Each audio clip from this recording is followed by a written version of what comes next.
Conversación del día.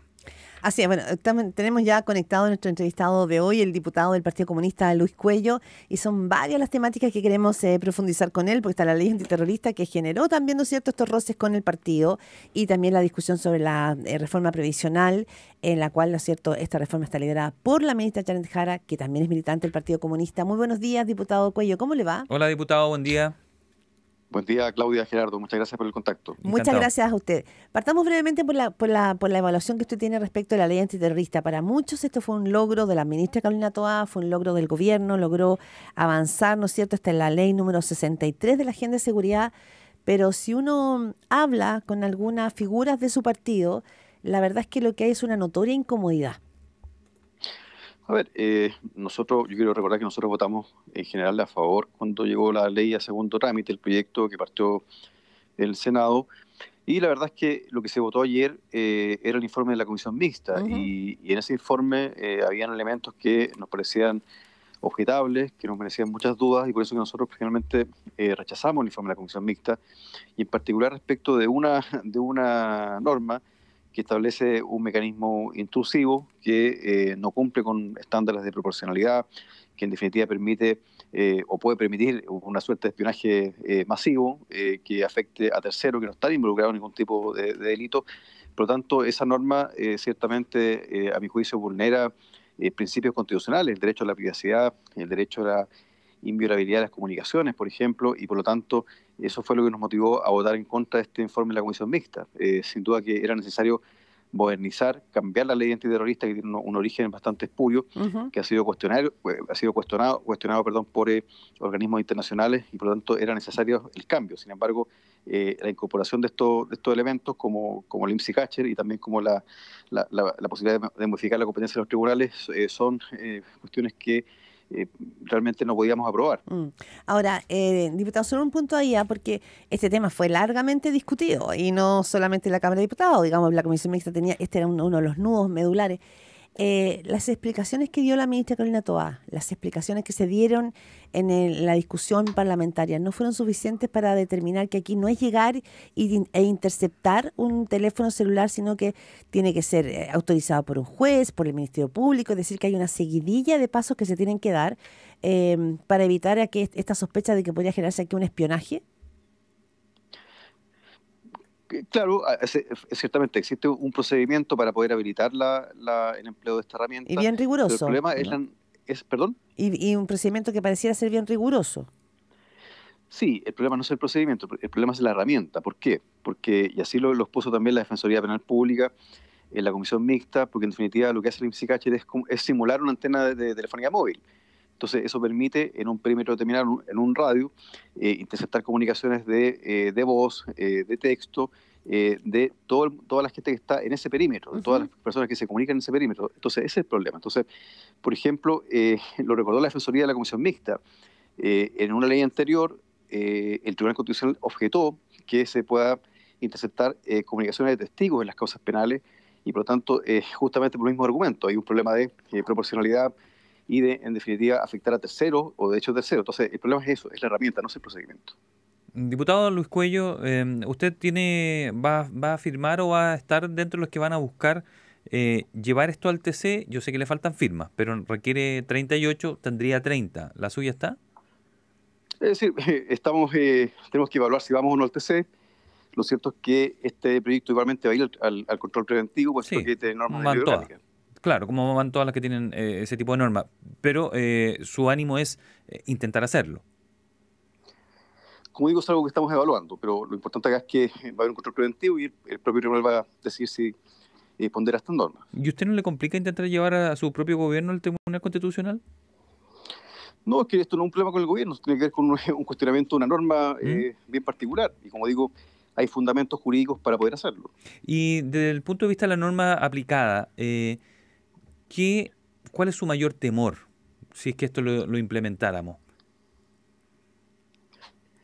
A ver, yo creo que la preocupación tiene que ver con que sea mal utilizado esta herramienta. O sea, primero, no se ¿Mm? justifica que se pueda interceptar una comunicación de una persona que no tiene nada que ver con un delito, y por lo tanto creo que eso bastaría para estar inquieto. Es decir, se puede implementar el IMSS-Catcher en un barrio, por ejemplo, en una población, para perseguir un delito determinado. Sin embargo, eso podría implicar recoger datos, recoger información, conversaciones privadas de gente que no tiene ninguna conexión con estos delitos y, por lo tanto, eso no tiene justificación desde el punto de vista jurídico. O sea, no hay ahí una medida proporcional. Entonces, en definitiva, es una herramienta que es masiva, que no es focalizada, incluso puede ser bastante ineficaz. O sea, yo creo que acá se requieren herramientas que sean más bien dirigidas, focalizadas y no que amplíen la captación de información que tiene un carácter privado y que no tiene ninguna justificación. Diputado, Ahora, ¿y ese mal uso de quién lo teme? ¿Perdón? ¿De quién teme usted ese mal uso? ¿De un magistrado o del gobierno de turno? ¿O de las policías? No, esto va a estar a cargo del Ministerio Público. En definitiva son personas las que operan estos mecanismos. Entonces, si no hay justificación para poder recoger un diálogo privado entre personas que no están cometiendo ningún delito ni pretenden hacerlo, eso no tiene justificación. Entonces, en definitiva, acá está en riesgo también el futuro de las libertades públicas. Es decir, vale la pena sacrificar estas libertades, sacrificar las comunicaciones privadas en función de la persecución de delitos, pero como digo también, hay un problema de eficacia. No es eficaz hacer una especie de pesca de arrastre, porque se requieren mejor técnicas que sean más focalizadas y dirigidas. Sí. Hay sectores que en Off the Record dicen que un factor que pesa más bien en el Partido Comunista es como una sensación fantasma de que se pueda generar incluso, por ejemplo, espionaje político. Y se lo pregunto derechamente porque ese es como el ronroneo que da vuelta. Y lo segundo que le quiero preguntar, diputado Luis Cuello, es, usted es parte de el Partido Comunista, su partido es parte de un gobierno, y este gobierno es el que ha puesto sobre la mesa los cambios a la ley antiterrorista. No es una propuesta que venga desde la oposición, digamos, que usted pueda sospechar de una intencionalidad política, es su gobierno.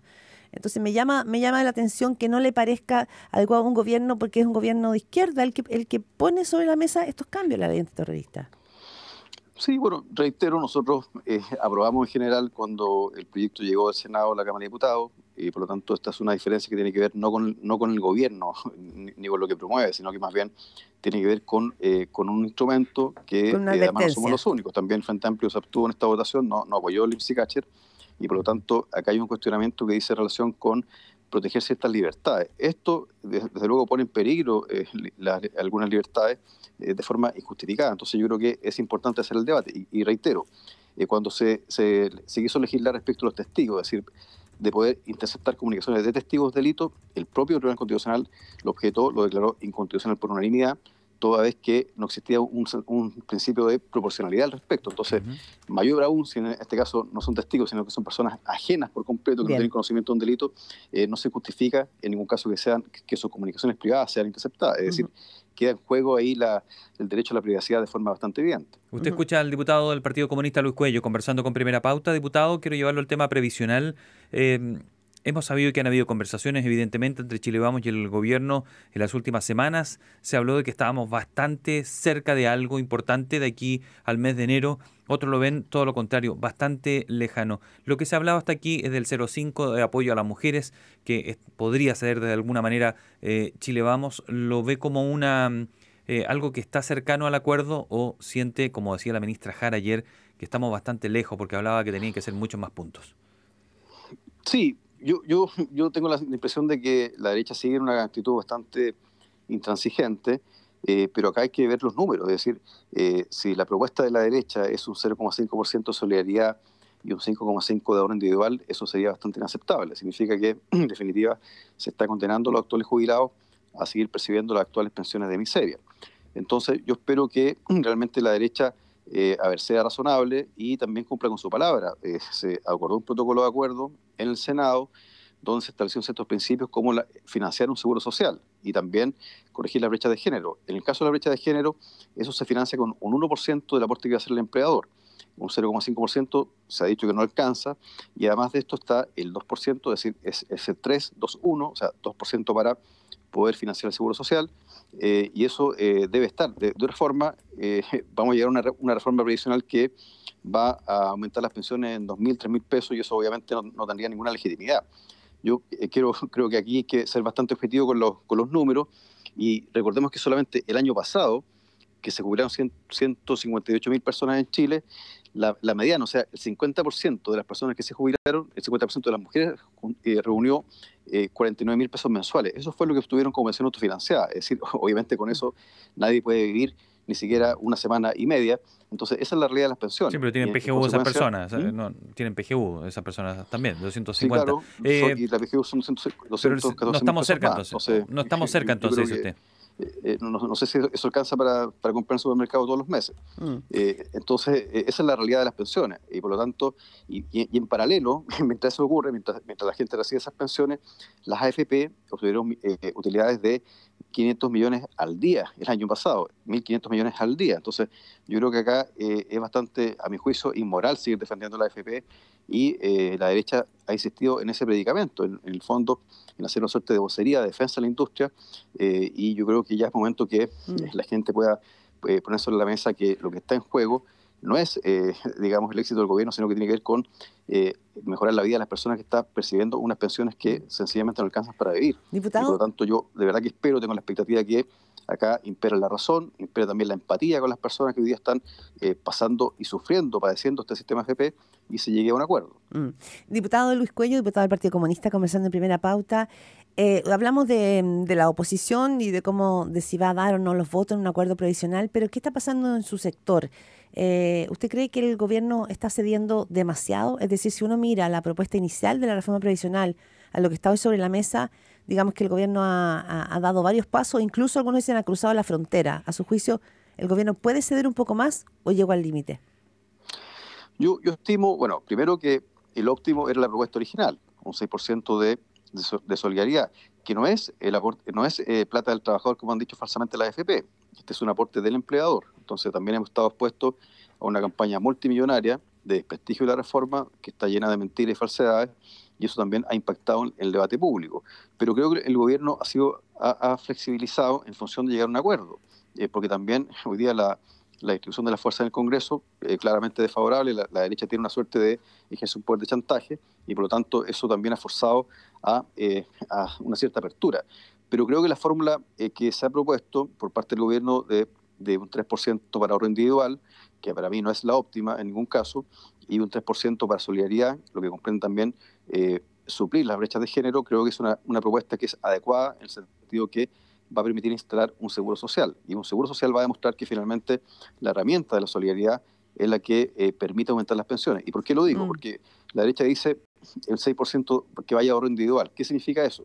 Que hoy día el 1.300.000 personas que está jubilada por la AFP va a recibir el equivalente a 0 pesos. Esa es la realidad. Entonces, en el fondo, eso es un castigo para las personas, el 6% que vaya a ahorro individual, y también sería un premio para las AFP que han sido además subsidiadas por el Estado. O sea, han sido muy eficientes para ellos mismos. Sí, cuando yo le pregunto el tema pero para la gente no. Sí, es que yo veo que usted pone a la industria en primer lugar acá en la discusión del acuerdo. O sea, ¿usted cree que la influencia de la industria sigue estando gravitante en esta discusión? ¿Y por qué se lo planteo cuando le digo no ceder más?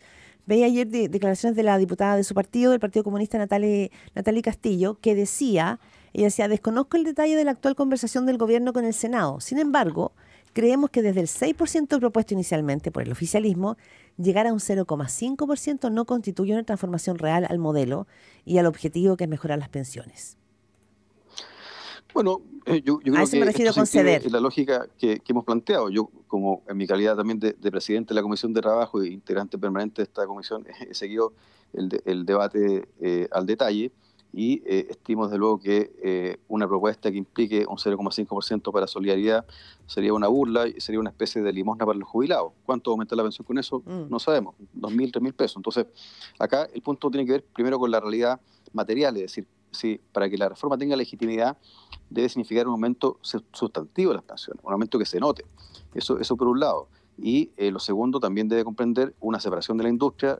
Efectivamente, la AFP hoy día ejercen un poder, son un poder fáctico, y ese poder hay que limitarlo, hay que digamos, avanzar en una nueva estructuración que permita más transparencia y que permita que en definitiva esto deje de ser un negocio y también tenga un componente de seguridad social. Creo que Chile es un país que al respecto tiene un sistema bastante particular, porque la seguridad social está entregada, que es un derecho social, está entregada a una industria financiera que, como digo, es bastante asimétrica desde el punto de vista de los beneficios que obtiene. Pero perdón, y diputado, hay un punto de lo que acá, provoca porque a los yo jubilados. entiendo, ¿Perdón? sí, perdón, hay un punto. Yo entiendo su crítica a la AFP, digamos, es de larga data.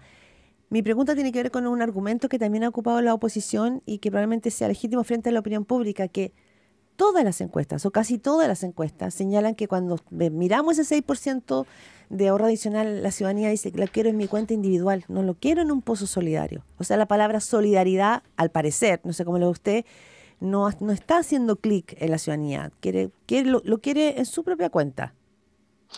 Mire, yo creo que hay varias dimensiones sobre esa pregunta. O sea, lo primero es que hay encuestas diferentes. Hay una encuesta del Programa Naciones Unidas para el Desarrollo que entrega otros resultados, pero también lo cierto es que, primero, se ha hecho una campaña multimillonaria con los plata de los trabajadores para defender la industria en televisión simulada, donde no se firma.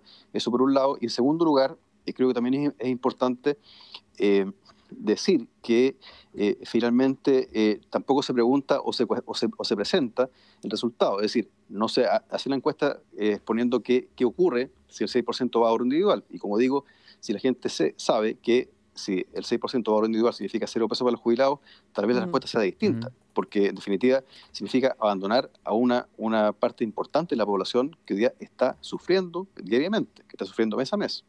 Diputado Luis Cuello, pero entiendo que lo que se está hablando aquí, o sobre lo que estamos tratando, es 3,5% ahorro individual, 0,5% compensatorio con las mujeres, 2% a esta especie de fondo nocional, a ese préstamo que nosotros le daríamos a un fondo más bien solidario, fondo común, y que luego se nos iría devolviendo, ¿no? Un vale por.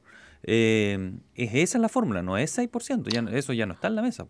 No, es un 6% que es el aporte que va a hacer el empleador, que se va a añadir al 10% que hoy día cada uno de nosotros aporta mes a mes. Y de ese 6%, un 3% iría a ahorro individual, un 2% para constituir y financiar el seguro social, que además va a requerir aporte del Estado al principio, y finalmente un 1% que va a permitir suplir las brechas de género. Entonces esa es la composición que hoy día está en juego. Y por lo tanto yo espero que se llegue a un acuerdo que contemple esa fórmula, puesto que acá también hay que sacar las cuentas, y esto es matemática, esto no es alquimia, entonces hay que permitir que las cifras den para poder financiar un aumento que sea sustantivo. Ya, pero al final de cuentas entonces no estamos hablando de un 6% de ahorro individual, hay una fórmula intermedia que usted también la acaba de repetir. ¿Eso lo sigue viendo muy lejano a algo que nos sirva? No. O sea, yo creo que, a ver, lo que se acordó en el Senado entre el protocolo de acuerdo apunta justamente en la dirección que planteo. Es decir, que tengamos este seguro social que sea financiado, que sea transitorio, en una transitoriedad de 20 años, y también que tengamos un porcentaje que permita financiar las brechas de género. Entonces, yo espero que finalmente la derecha deje de ser prisionera y rehén de los AFP, y que en definitiva pueda abrirse a la posibilidad de llegar a un acuerdo que beneficie a los chilenos. Yo creo que acá lo que está en juego no son las elecciones, y hay una pelea interna ahí en la derecha, y la UDI está muy capturada por el Partido Republicano, están compitiendo. Oiga, y para terminar, más cercano a la AFP, pero bueno, yo espero que resuelvan su diferencia y que finalmente acá impere la razón e impere el bien común. Pero usted lo ve lejos, entonces esto no lo ve cerca, como quizás lo sentimos nosotros hace 48 horas. Perdón, lo escuché mal. Lo ve lejos, no cerca el acuerdo, como lo sentimos hace 48 horas nosotros. Mire, yo no quiero verlo ni lejos ni cerca, yo espero solamente que se llegue a un acuerdo. Yo espero que acá la derecha ceda, el gobierno ya ha entregado, ha flexibilizado, ha mostrado voluntad de diálogo, pero quien tiene que ceder ahora es la oposición. ¿Hay un punto límite a su juicio en la cual el oficialismo, el gobierno, ustedes como fuerzas políticas que apoyan al gobierno, no pueden ceder un paso más? ¿Cuál sería ese punto? Yo creo que lo fundamental primero es que se divida la industria. Es decir, que o sea, para ustedes, esa es una condición sine qua non, que se divida la industria para ustedes. Tal cual, yo creo que eso es muy importante. O sea, las AFP también tienen que ser parte del cambio, ¿no? O sea, no es posible que, por ejemplo, como plantea la derecha, que se aumente la PGU y mantengamos todo tal cual. Yo creo que eso no sería aceptable. Y en segundo lugar, además de poder dividir la industria, reorganizarla, también es importante que se construya un seguro social. Yo creo que eso es fundamental. Es decir, es la única fórmula que, como digo, permite aumentar las pensiones. Por eso yo creo que también las encuestas son un poco mentirosas cuando plantean esto del 6%, porque a nadie le dicen que el 6% significa, o sea, somos tan inhumanos que vamos a permitir que, en definitiva, más de 1.300.000 personas se queden con 0 pesos. Yo creo que eso no sería desde el punto de vista moral aceptable. Entonces, creo que eso también es un elemento esencial, el seguro social, y que el aumento de las pensiones sea sustantivo. Yo creo que en eso también se juega la legitimidad de la reforma. Sí, el tiempo voló, diputado Luis Cuello, diputado del Partido Comunista. Lo último, pero para entender bien. Entonces, para ustedes, el oficialismo no puede ceder en la división, digamos, de la industria, por una parte, ¿no es cierto? Y que haya un seguro social. Son condiciones sine qua non. Sí, claro, me parece que ¿Y si el gobierno cede en una de esas? básico para una reforma, sí. Ya, y si el gobierno cede, porque para llegar a acuerdos hay que ceder. Mire, yo tengo la confianza en que el gobierno está empeñado, tiene un objetivo. Tiene el objetivo de que esta reforma sea una reforma de verdad.